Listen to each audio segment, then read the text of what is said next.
¿Qué pasa ahí? Mira, vamos a ver, yo creo que en este programa también ha salido alguna vez los proyectos del HARP, creo que se habló en su momento, que son tecnologías que son unas estaciones de emisoras muy potentes que emiten a la atmósfera, a la ionosfera, emiten una capacidad de energía tremenda. ¿Qué ocurre?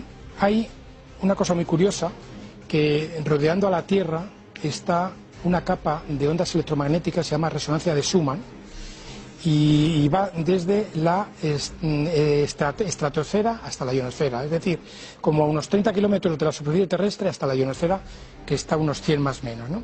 Hay una serie de ondas que rodean la Tierra como un casquete, que son vitales para nuestra vida. ¿Por qué son vitales? Pues lo mismo que nosotros necesitamos una capa de atmósfera de oxígeno para respirar, esta energía que hay rodeando la Tierra en esa capa, la resonancia de Schumann, que viene a ser de 7,8 hercios más o menos, esa es la que regula todo nuestro mecanismo fisiológico, porque el ser humano y los seres vivos somos seres electromagnéticos. Evidente. Entonces, el corazón, el pulmón, el hígado, tienen unas frecuencias que inclusive el ADN, cuando se multiplica y desarrolla, hay intercambio de energía entre ellos. Las células, al replicarse, hay intercambio de energía. Y todo eso está regulado por la resonancia de Schumann, que es la que nos rodea a toda la Tierra. Si modificamos esa resonancia, afectaría a las frecuencias, de nuestros órganos vitales y padeceríamos enfermedades. Esto es una cosa importante que aquí entra en juego la biofísica, que curiosamente aprovecho para decir que sería una cosa que yo he pensado, la posibilidad de utilizar este tipo de frecuencias para destruir patógenos. Porque todos sabemos el clásico ejemplo de que si ponemos un vaso de cristal, una copa de cristal, mete un volumen fuerte de música, por ejemplo, ¡plum!, la copa estalla. ¿Qué pasa? Que rompe la frecuencia, la intensidad de ese sonido, rompe los enlaces iónicos del cristal. Tú hablas, coronel, de intentar utilizar esto contra virus, por ejemplo. Y bacterias. Es decir, la bacteria tiene una superficie, una membrana, que tú si metes una frecuencia que no te afecte a ningún órgano, tú puedes estar rompiendo una bacteria, un virus, y lo puedes destruir. Claro, el problema es cómo afecta al otro, que no es virus y bacteria, ¿no? Claro, pero lo que había que hacer es que, por ejemplo, imagínate que el hígado, me lo estoy imaginando, tiene una frecuencia de 3 hercios, pero si yo meto una frecuencia de 0,1 que es capaz de destruir al virus, a mí esa frecuencia no me va a afectar para nada. Yo puedo coger un rango de mis órganos principales y decir, pues el órgano más sensible que tengo está a una frecuencia de 0,2 o de 0,1. No afectas al órgano, pero claro, lo que hay que encontrar es la frecuencia en la que vibra ese virus, ¿no? Eso hay que investigarlo.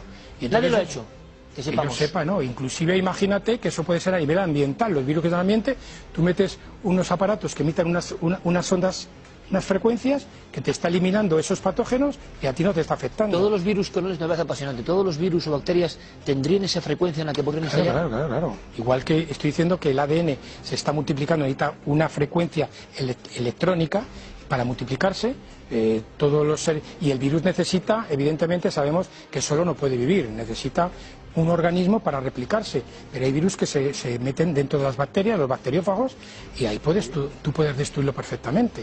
O sea, es una guerra vírica llevada al nivel de lo microscópico y que se podría emplear esto. Muchas personas están diciendo, bueno, apasionante lo que cuenta el coronel Otero, que suele acertar. Eso es una suposición mía. Sí, claro, por supuesto. Pero te digo una cosa.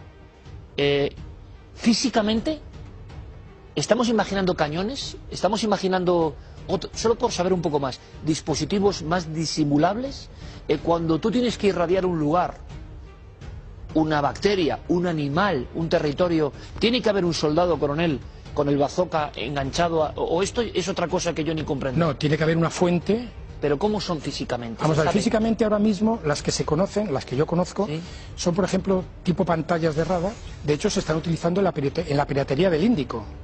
¿Ahora? Sí, cuando hemos tenido los piratas del Índico, sí, que todo el tema de pescadores, de transatlánticos, sí, entonces hubo un momento que llevaban gente con armas ametralladoras para cuando veían a la barca venir, sí, disuadían a nivel de armamento.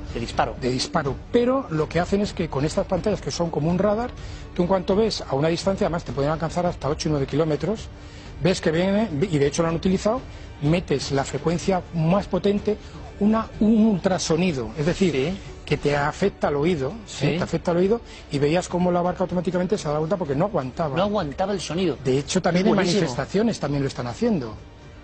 En manifestaciones, bueno, hay unos barrios en Londres, que es curioso, que la gente es una zona de copas, de gente joven, y que por las noches, pues el ruido que se organiza te puedes imaginar, ¿no? Entonces lo que se llama el mosquito, lo llaman el mosquito, que produce un sonido que es muy próximo a 20.000 hercios, que es el tope máximo del oído humano, que lo percibe. No, te destruye el oído, ¿no? No te llega a destruir, pero es un ruido Que no puedes un soportar. zumbido Pero ¿qué ocurre? La gente joven, el oído lo tiene muy sensible. La gente que ya tenemos unos cuantos años, vamos perdiendo audición. Entonces a mí, por ejemplo, no me molestaría tanto como esa gente joven. Esa gente joven, por ese ruido de zumbido, cogen y se van de la zona y dejan Y limpio. son esas pantallas que tú me cuentas. Sí, de una de forma... las que tú yo creo que ya me hablaste en la primera. Pero entonces, esas pantallas no disparas, no matas a nadie, haces que el enemigo se vaya. Pero claro, los que están emitiendo en esas pantallas tienen que llevar, imagino, Claro, unos tipos de cascos impresionantes, ¿no? Tienen que tener protección, auriculares. tienen que tener protección y siempre enfocando direccionalmente hacia donde quieres producir el efecto.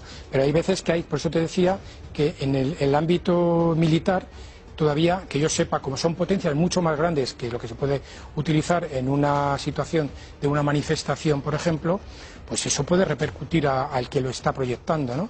Entonces tiene que ir con cuidado. La tecnología militar que tú como militar conoces, ¿hasta qué punto en este aspecto podría estar desarrollada a lo que conocemos? Puede haber unos cuantos años de ventaja en lo que todavía no conocemos, ¿no? Sí, yo creo que ahora mismo, y que eso es secreto puro y duro, es decir, eso no lo vamos a saber. Nada. Es más, cuando se hizo todo el sistema del HAR, que era para la lucha, lo llamaban la guerra de las galaxias, porque estaban montando satélites y era para protegerse, se dieron cuenta que, por ejemplo, la ionosfera, que rodea la Tierra, podía producir efecto rebote.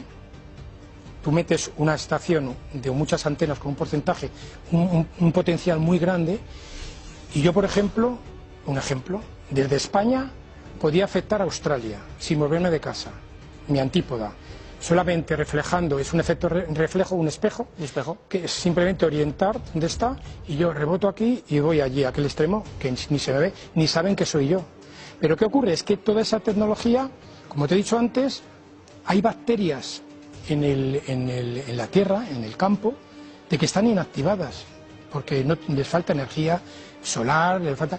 Entonces yo, mediante esa tecnología, podría activar a esas bacterias y producir en una zona que está totalmente limpia de ningún patógeno, esas que están ahí acantonadas, están inmovilizadas, mediante un sistema energético, podría provocar una activación y producir en una zona determinada una enfermedad, e inclusive pudiera ser, ya siendo más malvado, el llevar una serie de microorganismos patógenos a una zona que yo en un futuro próximo o lejano pudiera activarla, mediante esta tecnología, dejar una serie de bacterias en una zona que yo quisiera ocupar, y a la semana siguiente o al año siguiente, mediante este tipo de frecuencias, activo a esa bacteria y se produce la enfermedad en esa zona que yo he depositado.